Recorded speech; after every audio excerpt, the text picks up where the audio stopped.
Okay, so in this video, I'm going to quickly demonstrate how to perform a blend using Crazy Talk Animator.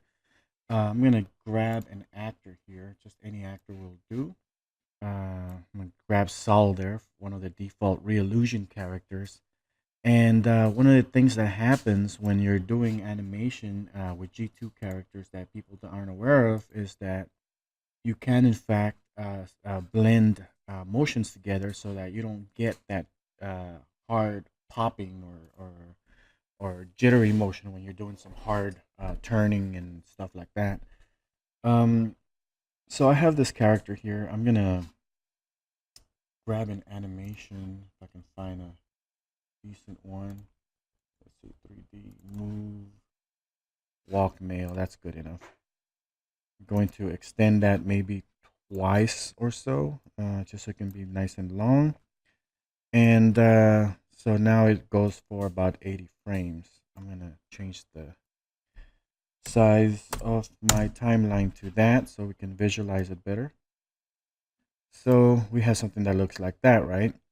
So at the start of this sequence, our character is gonna be facing that way, for example. I'm gonna go ahead and flatten out this motion clip so that it turns into one giant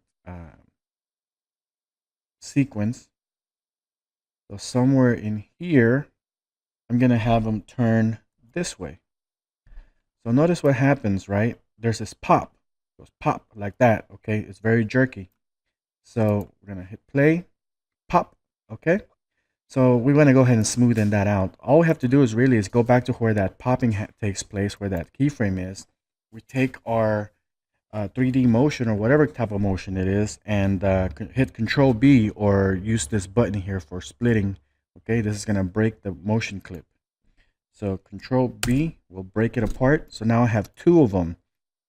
If I click on the second one, notice I have this little handle here. And basically what that little handle is, it's like a buffering zone that allows me to create a blend. So any motion that happens within that region is blended between those two middle keyframes.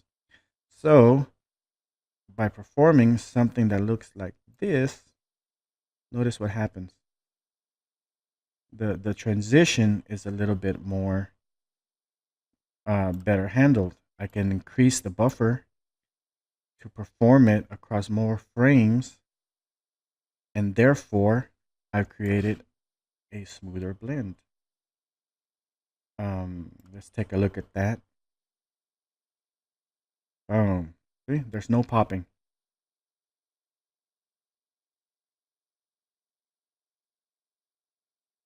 So when we look at the two keyframe, the two motions together, that little buffering zone creates that blend that allows the animation to transition from the last keyframe to the first one on the next one like that. So that's how you perform a blend to remove those little pops in your G2 characters. Now, sometimes you can't get away from it too much because some of those have like different sprites. There's not a lot you can do about sprite switching. Those are different visual artifacts that you can do that you can work around, and there's other ways of working around those. But for the time being, this is the basic first step in order to fix that pop.